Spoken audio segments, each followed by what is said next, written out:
What's up, guys? So we're live, and we're gonna try and entertain you a little bit more than this time. The last time we kind of just sat here for like a couple minutes and.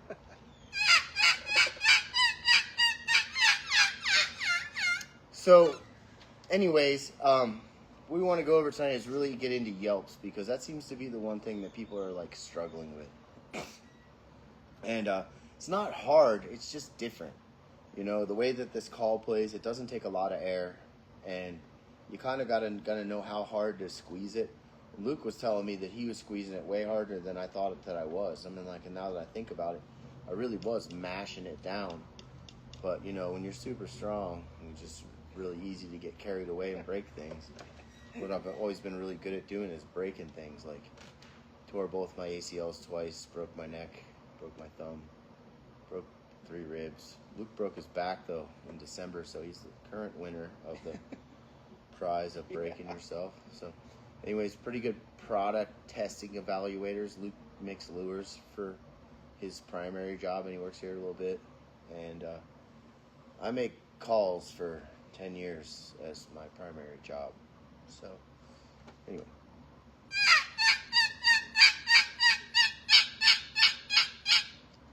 When you're figuring out those Yelps, I mean, I think it really just about, like, 1, I'm timing it up, but 2, it's like I spent time, like, initially when I first designed a turkey call, would get in my truck up in the mountains and drive out in the western slope like 2 hours during turkey season. So, I mean, like, even maybe getting up 3 hours before I had to be there, before the birds would fly down. It'd be like, 3 hours in the truck, just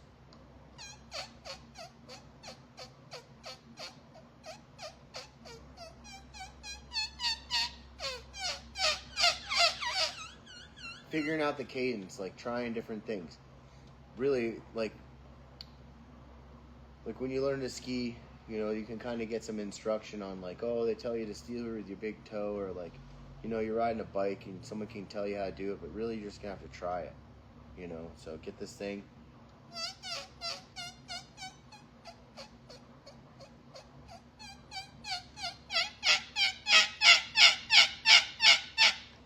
That's just doing different stuff, breathing different rates, and I don't know, what do you think? Just for the record, we do not have speakers behind there playing turkey calls while we're playing. My mic works, though. Yeah. Your mic works. Just for the record, there's no speakers. Yeah, those turkeys are dead.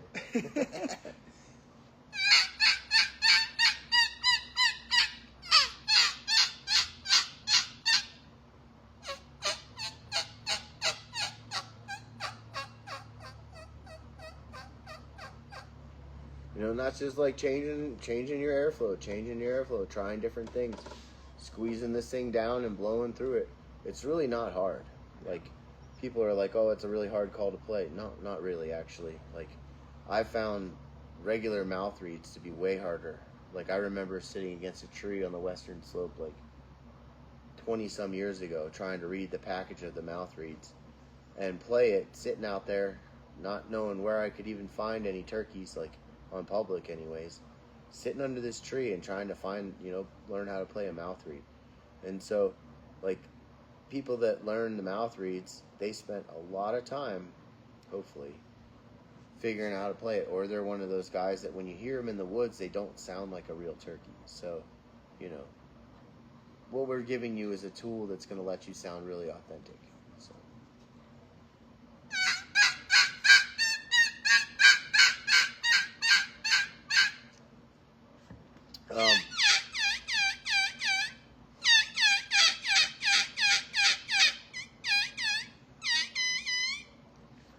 Yeah, if anybody gets any comments, then they can comment and we'll answer the question. So, anyway, when you're kikiing with this thing, you're really going to have to mash it down to get that kiki sound.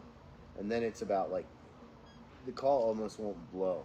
Like, it's not easy to blow it at that point. It's really like the same thing as a yelp. You're just squeezing the call and blowing through it. So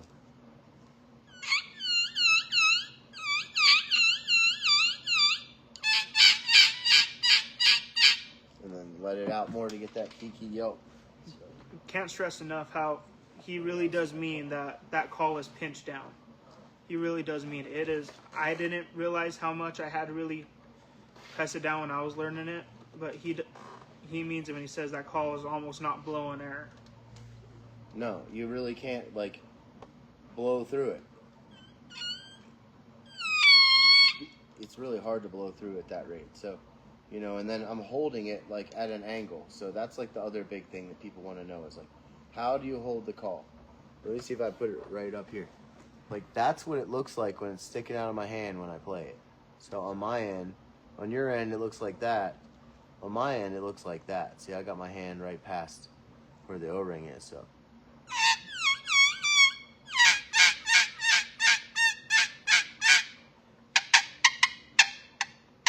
But that's how we're holding it when you're holding it like that. Otherwise,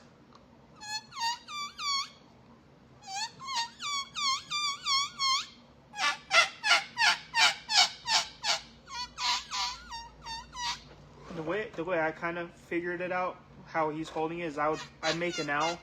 I would just make a perfect L with my hand and put that call directly in that crease, and then just wrap my hands around. That's exactly how we're doing it. It's as easy as that.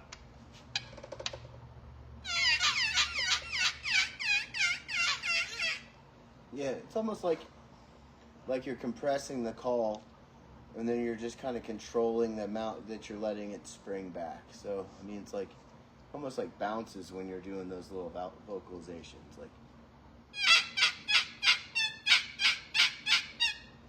you gotta think that turkeys are little, you know, and they're basically, their cadence is, and they're mean like they're little, their mouths are little, they're able to like really get a lot of notes quick when they get going. So this call really lets you do that, where you can really stack those notes. So, and that's just like cutting the airflow in between. I mean, you could blow one consistent rate,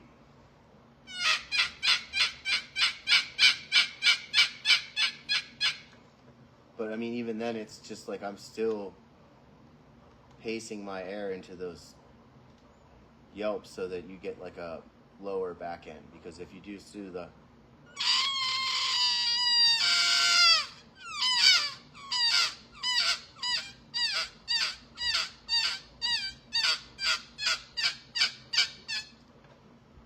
that's really how you get it running. One thing too is you're not really blowing like you're trying to blow a bubble when you're in this call. You're breathing into it. It's almost like you're panting like a dog. It's those short little into that call.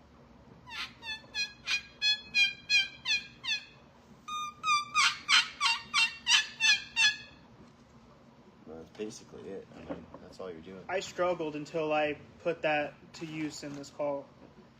Was using your diaphragm instead of blowing bubbles.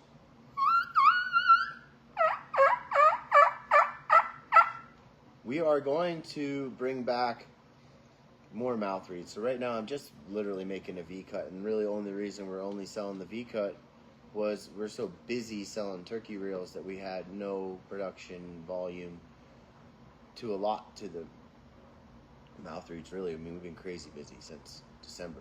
So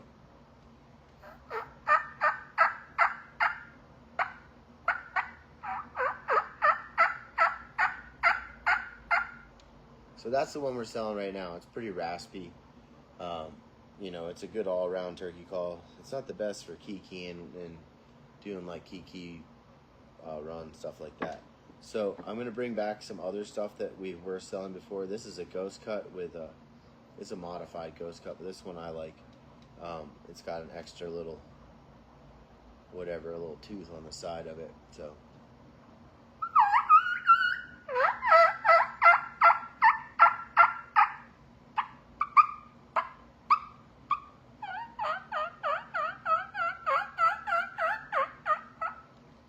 and then we're going to have a combo cut and a reverse combo cut.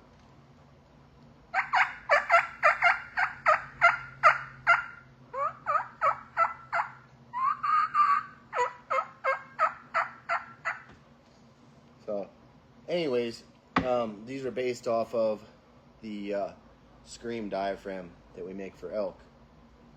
We got a pubic tube around here somewhere. I could grab you one. Yeah, grab me one.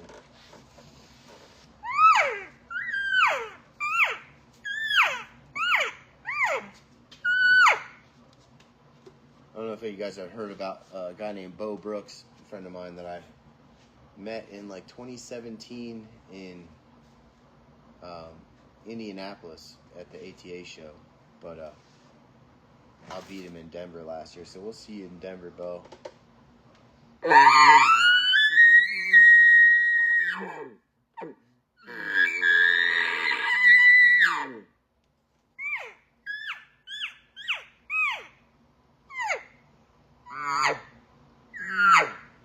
I mean, the mouth reeds are just 3 dimensions, so like it's completely different than what other people are selling. It is patented. I have utility patents on pretty much everything that we make that's like a, like a sound generation call. All of the reels, all of the diaphragms, and all of that stuff has a utility patent, which is great because it's really naturally sounding, has a really different sound, so it gives us a competitive advantage of being able, the only people that can sell stuff that sounds like this.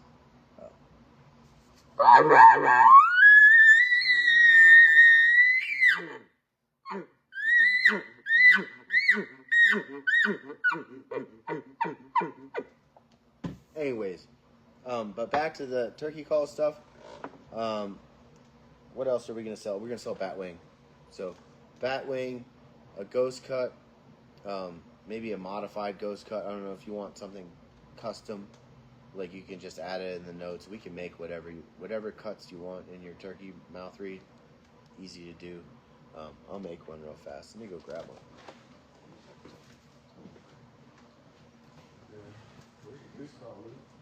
It's right there next to that Seahawks cut. Is it? Go Seahawks, by the way. Go Seahawks. Here's your Seahawks. Tell me, you've been like running this since tonight? So, this is the goose reel, and I started. First time I ever picked it up was an hour and a half ago, and all Drew told me was a basic instruction. This is going to be the 3rd time I ever picked this up. It was right here on camera, so I'll try and not sound too crappy for you guys.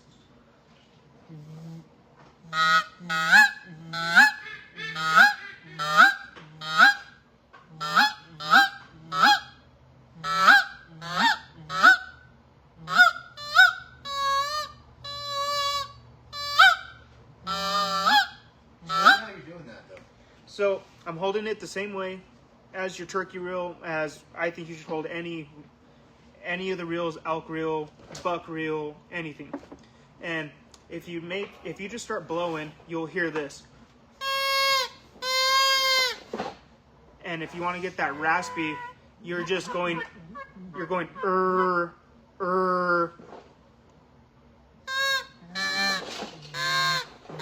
and I'm kind of making a voice inflection, kind of like you're blowing, but you'll really feel it in your chest. It's a ooh. And then to get the cluck, I'm kind of in real fast, and I'm closing down the call is the way I got it to sound the best I can. I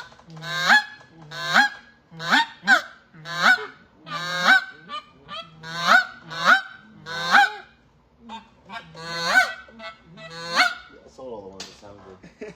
We're literally sold out of them, so we were just messing around with some parts out of the bin, and that's basically what he's got there. I picked this up an hour and a half ago, so. And I mean, I don't sound half bad with this. And this is the first time I've ever used a goose call like this. I'm used to your traditional. Like I'm sure you guys have short reeds. It's the first time I've ever tried it. It's not. If you have the buck reel, and you're good with the buck reel, this will be a cakewalk. We'll need to do a buck reel, live reel one day to explain to people. I wish I brought one. I got some around here. We pretty much sell everything, so like, yeah, it's just hard for us to keep any inventory of anything because we sell stuff as fast as we build it or faster. And working on fixing that problem so that, like, I should have had thousands and thousands of turkey calls built before the season, but we are just moving into a new shop. you know, transitioned out of what we were doing last year, which was pretty much just been running this by myself for a while, and telling people no a lot. Like I told some of the big box stores no a couple times, and I want to stop doing that. So we're trying to scale it up here in Pueblo. That's why I moved to a city. I was living in rural Kansas, in the middle of nowhere, and having some hard times. Just lots of stuff. I need to set these things first. So the way to build these is to stack the reeds first, so that you don't have to try and line up freaking 3 of them. So then I'll stack the reeds like that. Just hammering it like that makes them stick together. You guys want to learn how to build turkey calls? If you want a job, come see me in like July, maybe June.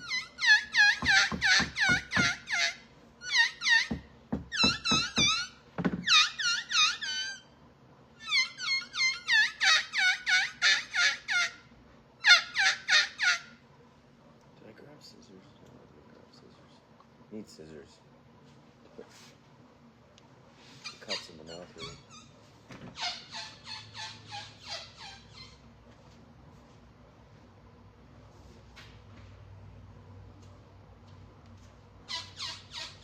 Don't use your teeth. That's what I tell my kids. Don't use your teeth. But my dad was telling me that when I was a little kid, cutting fishing line with my teeth. I still do it to this day with a chipped tooth. Teeth are good for biting through monofilament.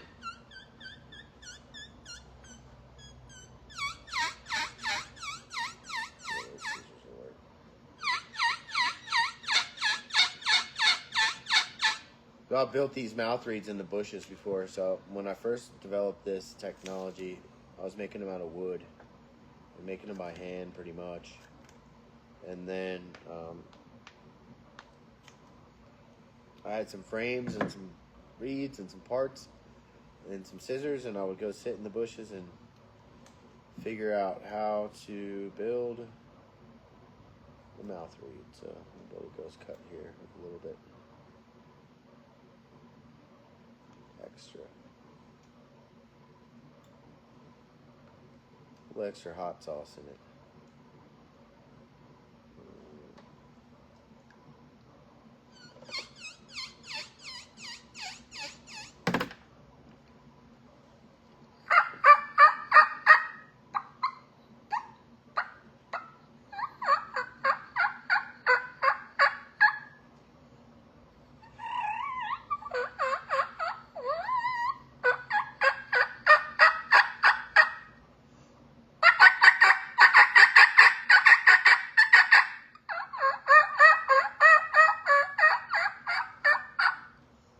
Man, that thing has some volume to her. Yeah, dude. So, I mean, the first 2 years that I was making turkey calls, I wasn't selling as many turkey calls. I was pretty much turkey hunting all the time. Didn't have kids back then. 3 kids later, and since 2020, I've barely had time to turkey hunt. So this year, I really like to generate some content that people can be like, not thinking that I'm making videos of turkeys when they're like, that's fake. Because they get this and it's not super intuitive right off the bat. But these calls are sweet. I mean, like, especially when birds get pressured. Like, think of a scenario like going up to Wisconsin late in May. Take my calls. Go to Wisconsin late in May. Those birds haven't been messed with these kind of stuff. I mean, is this easy for someone to make that runs a regular mouth reed? No, because it's different. So you're going to have to relearn it. So, but what you'll end up with is a slightly different sound. I often think that, like, I was telling you earlier, like, a lot of percentage of I don't want to insult everybody, but, like, from listening to people with mouth reeds in the woods over the years, I can make a generalization that a lot of people really aren't great with them. That's and, no comments. True. I can't read it anyways. I have bad eyes. Yeah, so most people aren't really great. Like, yeah, you're not Preston Pittman or whoever, world champion turkey caller, most likely. So I feel like this gives the run-of-the-mill hunter an advantage to sound better because it lets the call do a lot of the work. The reed changes size in this frame. This is not going to fit somebody with a real narrow palate, but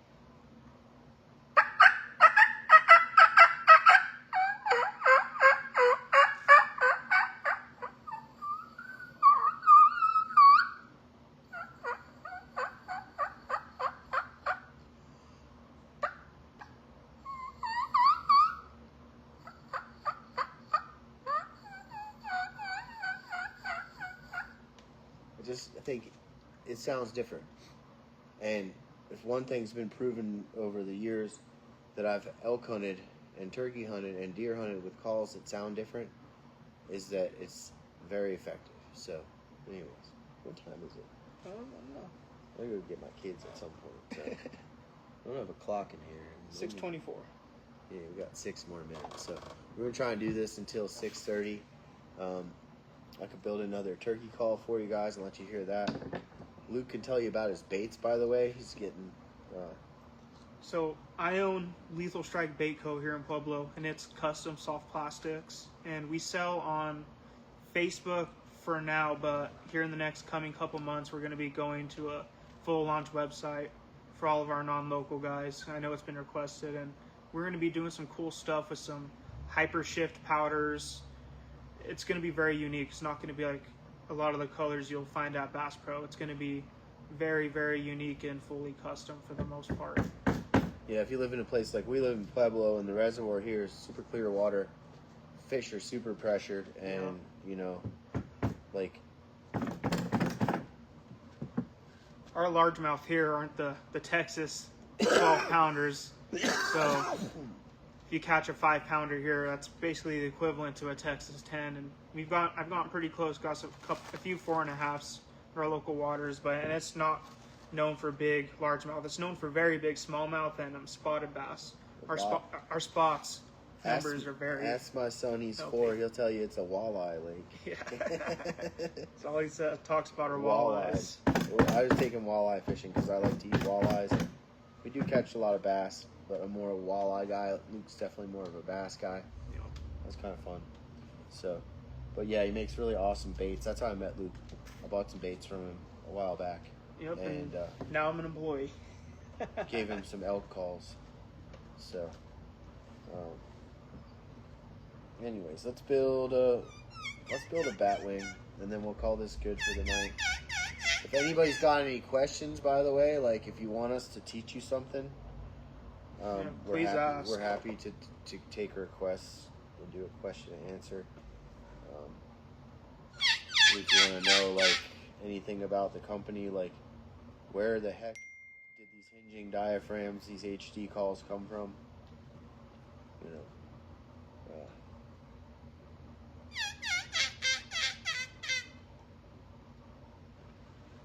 Luke, do a little demo of how Luke's been practicing. He hasn't been playing these calls for very long, so I've been bringing him on here to inspire you guys that if you haven't picked this up, it's not hard. You just got to put. I'm not even saying put all kinds of time in. Just put in 10 minutes of just hearing every single tone this call could offer, and once you hear it, you can't mistake it. I'll give you a little demo of my vocabulary, what I've learned so far.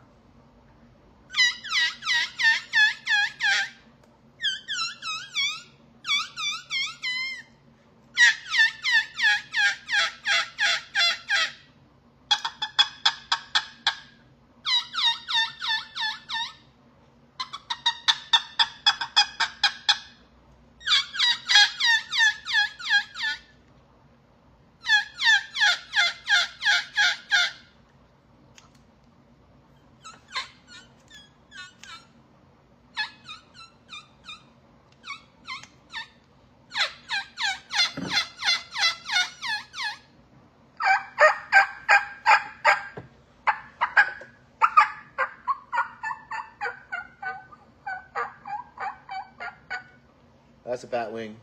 So I don't know if the turkey call industry is really going to appreciate me making calls you don't need a press to build, but I really don't care. Never really cared what this industry thought or thinks now. Um, anyways, I just do stuff that I like to do. I like to think this is more art that I've made for me, that I made because I was sick of inconsistent calls. I was sick of calls that weren't like quite authentically sounding. They weren't, you know, if I was out shed hunting, listening to mule deer on the side of the hill, and then, you know, you listen to whatever kind of call they had for that, it's not close. So, and then elk are kind of the same way, like maybe closer, cow elk, and maybe there's some guys with some mouth reeds that sound pretty authentic doing some bugling. But I mean, like, there's never really been too many times, or hardly ever any times in the last 10 years, where I've heard someone in the woods using a traditional call and thought that was elk. So, you know, there are cow elk out there that are that smart. There are turkeys that get educated, you know, gobblers that are 2 years old, maybe not as smart. 3 years old, 4 years old, they've been educated. So everybody wants to kill a big long spurred gobbler, wants to call him down off the limb. You know, I make tools that make that possible because you're going to sound more natural. And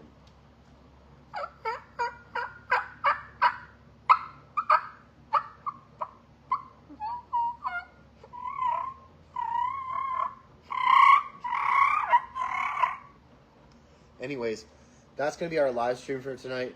If you guys want, you can send in questions, you know, send us a DM.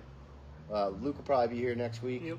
So, if you guys want to see next week, if Drew, Dougie, I see Dougie. if Drew will let me, he'll build me one of these, and I won't touch it until the live stream, and we'll see how quickly I can pick it up. If you guys are interested. Dougie wants to see you do it. Dougie's my friend from New Jersey. He used to live in Colorado, and he was the first one, because originally when I started making these, I was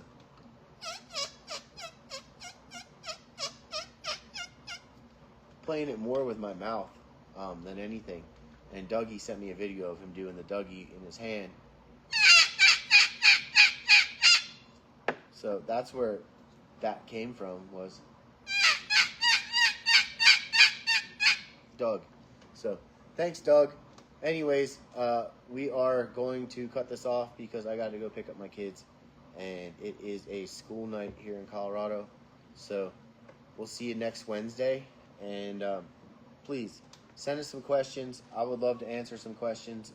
You know, if you've got any questions on how to run this call, the 3D mouth read, and I will have on the website,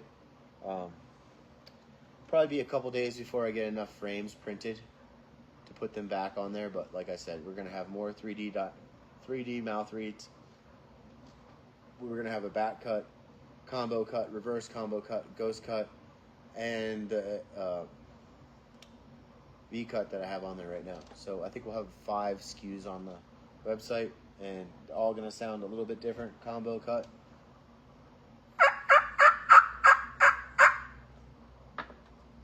the ghost,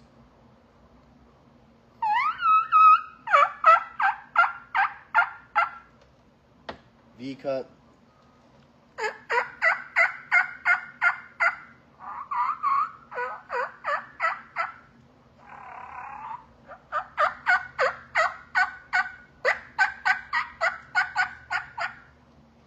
and the bat wing, I think, and then we'll have the reverse combo cut. I don't have one of those here, but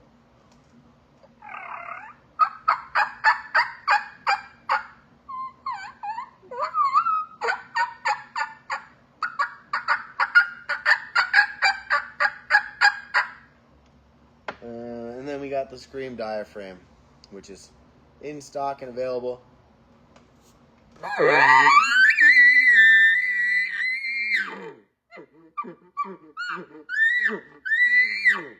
Anyway,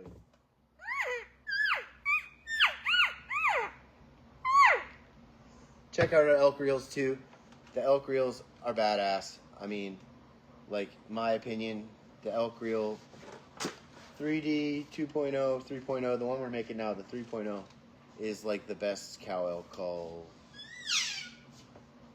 Yeah, there's a video up on our social media of a little, I think she's like 10 or 11, winning the, or she got second place at the Hunt Expo in Utah.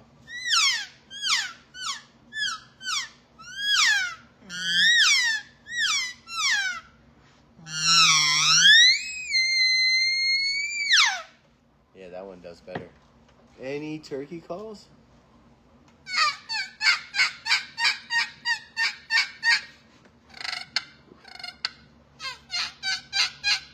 We did about 30 minutes, or we probably did like 20 minutes of instructionals on the turkey reels. So once this finishes, it's going to go to where you can rewatch it. We go into Yelps, Kiki's, you know, like Kiki Run, all kinds of stuff, talking about all of the turkey calls that we make. So, yeah, next Wednesday we'll be back live at 8 o'clock Eastern, 6 o'clock Mountain.